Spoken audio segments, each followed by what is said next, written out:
the person to put that to, but let's bring in Francis Tan. He's Chief Asia Strategist at Suez Wealth Management. So, Francis, what do you think then? Is US exceptionalism back? Well, I always think that the word exceptionalism is a very newsworthy word. But at the end of the day, if we look at the economic power, the economic size of the US versus the rest of the world, it has always been exceptional. I mean, look at the past 80, 90 years of economic development, how the US managed to bring the overall population up in the prosperity curve. It is exceptional. However, there are, of course, a lot of contenders out there right now. I mean, I can see China is exceptional as well. I mean, look at how China has been over the last just 10 years moving into the technology space. China's speed of exceptionalism is even stronger to me right now. So, but if we are looking at equities right now, I mean, US hitting a record high, and whenever it reaches another record high, the word exceptional comes out again. But to me, it's just that market was a little bit fearful in the past 2 to 3 weeks, and now it's just getting a little bit more on the greedy part. So I think, as we mentioned just now correctly, David, looking at the technicals, it seems a little bit stretched. How long more this stretch can be? It can last for a while more, but at the end of the day, it's just cyclical, technical basis. So what's your advice? What outperforms the next 6 months? That's right. So remember, if the market is exceptionally greedy, we be a little bit fearful. And if the market is really fearful, we'd be a little bit greedy. Okay. And I'm not saying go all out greedy, but a little bit more greedy. In this case right now, looking at the RSI, looking at all your technicals, market seems to be a bit more greedy right now. I would say take some money off the table a little bit, especially for clients who are having an outsized position in US equities. And what do you do then, whilst you sort of take... Yeah, I mean, if you look at the total portfolio management right now, we are in this part of the economic cycle where I'm a little bit more positive on fixed income. Although many people always think that fixed income means US debt, US government debt, is not true, because fixed income has a big corporate space as well. So right now we are in this part of the economic cycle where growth in the US or in major G7 nations are slowing. We are sort of in the autumn phase of this business cycle that really started in 2020. It's time to take some profits off the equities table and put them some in fixed income, because at the end of the day, fixed income in this part of the economic cycle is an insurance against what we don't know is coming, which is a recession.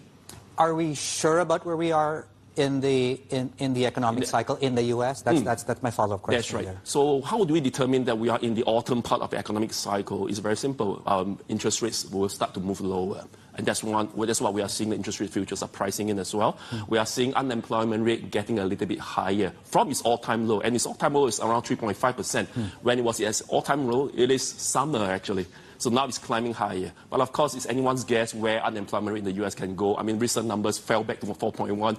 But we have a lot to talk about the labor market. Do we assume the Fed cuts this year? I think is yes, the part our house view is that Fed is going to cut two rate cuts this year. Okay. And so long as we are not thinking they are rate hiking, we are in the autumn part of this business cycle. What about Asia? What's standing out to you? Well, here? I'm more optimistic on Asia's exceptionalism, especially right now we are seeing. I mean, who knows what 9th of July will come. But either way, Asia will continue to be exceptional. At the end of the day, if you look at Asia's share of global GDP, it has been rising over the past couple of years. Of course, most recently we heard news from Trump about some trade deals with Vietnam.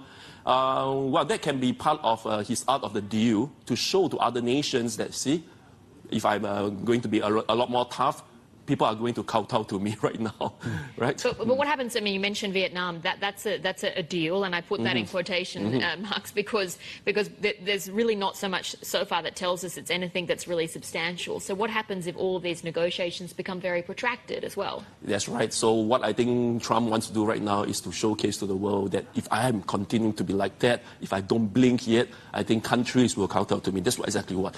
But in Vietnam's case, it's a little bit different because Vietnam's overall exposure to US final demand is pretty high as a percentage of Vietnam's nominal GDP. It's at around 9.3, and this number is from OECD. It's called trade in value added.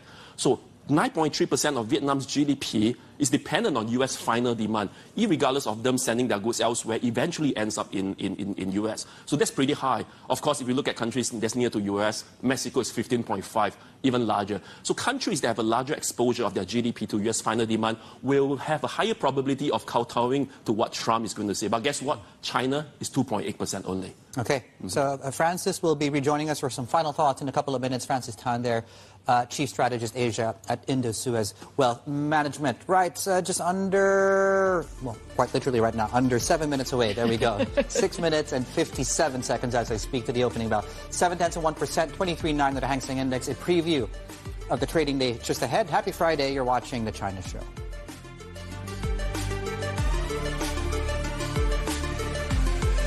Lean into that outperformance. Francis Tan is still with us here, Chief Asia Strategist at Indo-Suez Wealth Management.